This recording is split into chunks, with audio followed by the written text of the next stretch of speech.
German Chancellor Angela Merkel will hold talks in Moscow with Russian President Vladimir Putin later today. It'll be Mrs Merkel's first trip to the Russian capital since January 2020, although she has held telephone consultations with Mr Putin several times since then. Dr Stefan Meister, a political scientist, acknowledges relations between the two are frosty, to say the least.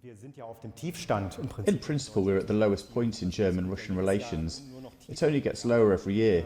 She won't be able to move anything there, but she will, of course, discuss the issues: Nord Stream 2, Donbass, security issues in Afghanistan, and that's ultimately about her legacy. Talks around Nord Stream 2 will be tense. The pipeline will transport natural gas from Russia to Germany.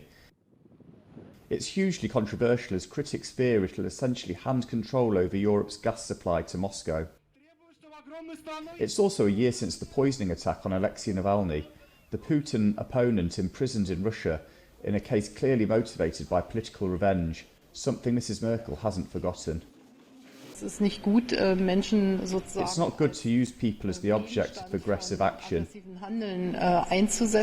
We condemn that, and of course I will always make that clear, no matter where I am, whether I'm talking to my colleague from Estonia or with Russia.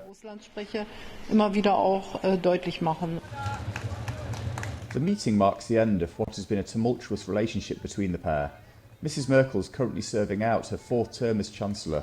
She will step down at the end of it, after almost 16 years in charge. The September the 26th federal elections will decide who succeeds in her role,